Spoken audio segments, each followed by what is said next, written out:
South ఇండియాలోనే అతి తక్కువ ధరలకి రత్నాలనందించే ఏకైక సంస్థ 6JVR.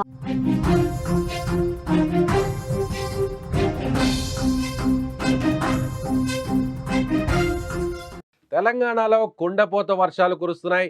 గత కొద్ది రోజులుగా రాష్ట్ర వ్యాప్తంగా వర్షాలు పడుతున్నాయి.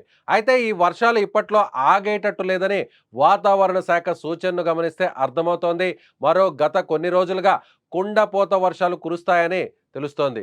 నేటి నుంచి 4 రోజుల పాటు రాష్ట్రంలో వర్షాలు కొనసాగే అవకాశం ఉందని అధికారులు అంచనా వేశారు. నేడు కామారెడ్డి, సిరిసిల్ల, కరీంనగర్, ములుగు, భద్రాద్రి, కొత్తగూడెం జిల్లాల్లో భారీ వర్షాలు కురుస్తాయన్నారు. ఈ మేరకు ఆయా జిల్లాలకు ఆరెంజ్ అలర్ట్ జారీ చేశారు.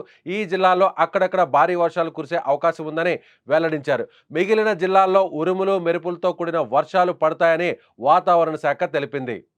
శనివారం రాష్ట్ర రాజధాని హైదరాబాద్తో పాటు పలు జిల్లాల్లో వానలు కురిశాయి. కొన్ని చోట్ల భారీ వర్షాలు పడగా పలు చోట్ల ముసురు పడింది. అత్యధికంగా ములుగు జిల్లాలో వెంకటాపురంలో 10.6 సెంటీమీటర్ల వర్షం కురిసింది. ఉమ్మడి ఖమ్మం, ములుగు జిల్లాల్లో వర్ష ప్రభావం ఎక్కువగా ఉంది. దీంతో అక్కడక్కడ లోతట్టు ప్రాంతాలు జలమయం కాగా చెరువులు, వాగులు పొంగి పొర్లాయి. కొత్తగూడెం జిల్లా అశ్వారావుపేట మండలంలోని కావడిగుండ్ల, గోపన్నగూడెం మధ్య వాగులో ఏపీకి చెందిన 2 మహిళా కూలీలు కొట్టుకుపోయి మృతి చెందారు. అదేవిధంగా ఇక భారీ వర్షాల నేపథ్యంలో మరోసారి ప్రాజెక్టులకు భారీ వరద వచ్చి చేరుతోంది. నాగార్జున సాగర్ ప్రాజెక్టుకు వరద ఉధృతి కొనసాగుతోంది. దీంతో 26 గేట్లు ఎత్తి నీటిని కిందకు విడుదల చేస్తున్నారు. 6 గేట్లు 10 అడుగుల మేర పైకెత్తి 2,50,104 క్యూసెక్కుల నీటిని దిగువకు విడుదల చేస్తున్న పరిస్థితి నెలకొంది.